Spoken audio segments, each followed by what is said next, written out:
ಲಾ student ಇದ್ದೀರಾ, internship ಅಂದ್ರೆ just certificate ಇಸ್ಕೊಳ್ಳೋದಲ್ಲ. There are some basic rules you must know about it. ನೀವು 3 year course ಆಗಿದ್ರೆ ನೀವು 12 week ಇಂಟರ್ನ್ಶಿಪ್ ಮಾಡಬೇಕು. 5 year ಕೋರ್ಸ್ ಆಗಿದ್ರೆ 20 week ಇಂಟರ್ನ್ಶಿಪ್ ಮಾಡಬೇಕು. ಇದು ಕಂಟಿನ್ಯೂ ಅಲ್ಲ. ಜಸ್ಟ್ ನೀವು ಫಸ್ಟ್ ಇಯರ್ ಕಂಪ್ಲೀಟ್ ಆಗಿದ್ ನೆಕ್ಸ್ಟ್ ವೆಕೇಶನ್ಸ್ ಏನಿರುತ್ತೆ ಆ ವೆಕೇಶನ್ ಅಲ್ಲಿ ನೀವು 4 week ಕಂಟಿನ್ಯೂ ವರ್ಕ್ ಮಾಡಬೇಕು. ಅದಕ್ಕಿಂತ ಜಾಸ್ತಿ ಮಾಡೋ ಹಾಗಿಲ್ಲ ಅಂತ BCI, bar council of India, instructions ಕೂಡ ಕೊಟ್ಟಿರುತ್ತೆ. ಇಂಟರ್ನ್ಶಿಪ್ ಮಾಡಬೇಕು. ಎಲ್ಲಿ ಇಂಟರ್ನ್ಶಿಪ್ ಮಾಡಬೇಕು? ಫಸ್ಟ್ ಇಯರ್ ನಾನು ಡೈರೆಕ್ಟ್ ಆಗಿ ಕೋರ್ಟ್ಗೆ ಹೋಗೋದು ಬೇಡ, ಆಫೀಸ್ಗೆ ಹೋಗೋದು ಬೇಡ ಅಂತ ನಾನು ಒಂದು ಚೂಸ್ ಮಾಡ್ಕೊಂಡೆ NGO, that is old age home.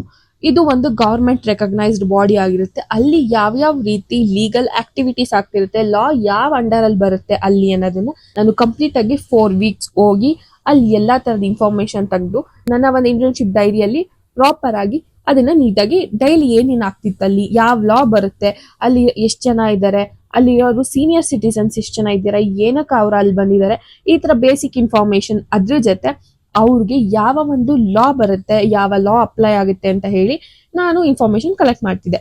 And next ಒಂದು ಲಾ ಫರ್ಮ್ಗೆ ಜಾಯಿನ್ ಆದೆ. ಸೊ ನೀವು ಇದೇ ರೀತಿ ಕೂಡ ಮಾಡ್ಬೋದು. ಪರ್ಟಿಕ್ಯುಲರ್ ಆಗಿ ನಿಮ್ಗೆ ಇಲ್ಲೇ ಹೋಗಿ ಅಲ್ಲೇ ಹೋಗಿ ಪರ್ಟಿಕ್ಯುಲರ್ ಆಗಿ ನೀವು ಒಂದು ಲೀಗಲ್ ಅಥಾರಿಟಿಗೆ ಹೋಗ್ಬೇಕು ಅಂತ ಯಾವ ರೆಸ್ಟ್ರಿಕ್ಷನ್ಸ್ ಇಲ್ಲ. ನಿಮ್ ಇಷ್ಟ. ನೀವು ಡೈರೆಕ್ಟ್ ಆಗಿ ಲಾ ಫರ್ಮ್ಗೆ ಹೋಗ್ಬೋದು, ಕಂಪನೀಸ್ಗೆ ಹೋಗ್ಬೋದು. There are so many companies internship ಕೊಡ್ತಾ ಇದೆ. In Bangalore you can go for and companies, NGOs and other legal authorities. Like ನೀವು ಒಂದು ಪೊಲೀಸ್ ಸ್ಟೇಷನ್ಗೆ ಹೋಗ್ಬೋದು. ಒಂದು ಲೀಗಲ್ ಅಥಾರಿಟಿ ಎಲ್ಲೆಲ್ಲಿ ವರ್ಕ್ ಆಗ್ತಿದೆ ನೀವು ಅಲ್ಲೆಲ್ಲಾ ಕಡೆ ಹೋಗಿ ಇಂಟರ್ನ್ಶಿಪ್ ಮಾಡ್ಬೋದು. BCI ರೂಲ್ 27 ಅಲ್ಲಿ ಪರ್ಟಿಕ್ಯುಲರ್ ಆಗಿ ಹೇಳಿದ್ದಾರೆ ನೀವು ಡ್ರೆಸ್ ಕೋಡ್ ಯಾವ್ದು ಹಾಕೊಂಡು ಹೋಗ್ಬೇಕು ಅಂತ. ನೀವು ಲಾ ಇಂಟರ್ ಅಂತ ಕ್ಯಾಶುಯಲ್ ಹೋಗಂಗಿಲ್ಲ. ಪರ್ಟಿಕ್ಯುಲರ್ ನಿಮ್ಮ ಕಾಲೇಜ್ ಡ್ರೆಸ್ ಕೋಡ್ನೇ ಹಾಕೊಂಡು ಹೋಗ್ಬೇಕು ಅಂತ ಹೇಳಿದ್ದಾರೆ. ಸೊ ನೀವು ಮಾಮೂಲಿ ಬಟ್ಟೆ ಹಾಕೊಂಡು ಹೋದ್ರೆ it is not an internship.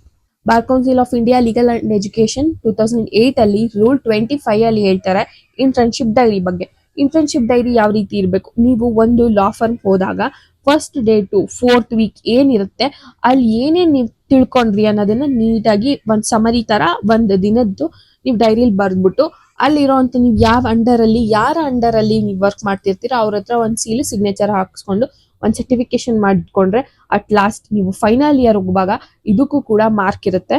So that's why internship is so important. Internship ಅನ್ನೋದು ಜಸ್ಟ್ ನೀವು ಹೋಗಿ ಕ್ಯಾಶುಯಲ್ ಆಗಿ ಬರೋಂಥದ್ದಲ್ಲ. Need a good exposure for your law career. From classroom to courtroom it is not the same thing. ನಾವು ಏನ್ ಕ್ಲಾಸಲ್ಲಿ ಓದ್ತೀವಿ ಅದೇ ಅಲ್ಲೂ ಇರುತ್ತೆ ಅಂತ. Practical is too different from theoretical. So internship ಅನ್ನೋದು ಒಂದು ಗೋಲ್ಡನ್ ಆಪರ್ಚುನಿಟಿ. ನೀವು ಮುಂದೆ ಯಾವ ರೀತಿ ಪ್ರೊಸೀಜರ್ಸ್ ಆಗುತ್ತೆ, ಪ್ರೋಸೆಸ್ ಆಗುತ್ತೆ ಅನ್ನೋದನ್ನ ತಿಳ್ಕೊಳಕ್ಕೆ ಕೋರ್ಟಲ್ಲಿ ಆಗಿರ್ಬೋದು, ಯಾವುದೇ ಒಂದು ಲೀಗಲ್ ಅಥಾರಿಟಿ ಬಾಡಿಯಲ್ಲಿ ಆಗಿರ್ಬೋದು. So please don't miss your golden opportunity. As a law student it's your duty and it's your right to do internship. ನೀವು ಈ ಇಂಟರ್ನ್ಶಿಪ್ ಆದ್ಮೇಲೆ ನೀವು ಕೆಲ್ಸಕ್ಕೆ ಹೋದಾಗ ನಿಮ್ಗೆ ಎಕ್ಸ್ಪೀರಿಯನ್ಸ್ ಆಗುತ್ತೆ ಇಂಟರ್ನ್ಶಿಪ್ ಮಾಡ್ಬೇಕಿತ್ತು ಅಂತ.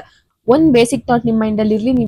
ನೀವು ಎಲ್ಲೇ ಹೋಗಿರ್ಬೋದು ಇಂಟರ್ನ್ಶಿಪ್ ಮಾಡಕ್ಕೆ, ಲಾ ಫರ್ಮ್, ಕಂಪ್ನೀಸ್, NGOs, ಕೋರ್ಟ್ಗೆ ಹೋಗಿರ್ಬೋದು. ಆ ತರ ಒಂದು ಪ್ಲೇಸಸ್ ಅಲ್ಲಿ ಪ್ಲೀಸ್ ಮೇಂಟೈನ್ ಕಾನ್ಫಿಡೆನ್ಶಿಯಾಲಿಟಿ. ನೀವು ಫೋಟೋ ತೆಗ್ದು ಸೋಷಿಯಲ್ ಮೀಡಿಯಾಗ ಹಾಕೋದು ಲಾ ಲೈಫ್, ಲಾ ಇಂಟರ್ನ್ ಅದೆಲ್ಲ ಬೇಡ.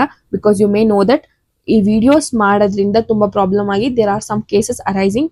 ಸೊ ದಟ್ಸ್ ವೈ ನೀವು ಒಂದು ಇಂಟರ್ನ್ಶಿಪ್ ಮಾಡಕ್ ಹೋಗಿರೋದು ಓದೋ ಪರ್ಪಸ್ಗೆ, ನೀವು ಫೋಟೋ ತೆಗಿಯೋ ಪರ್ಪಸ್ಗಲ್ಲ. That's why it is so confidential. Maintain that confidentiality. For more such law contents follow law spectively. By.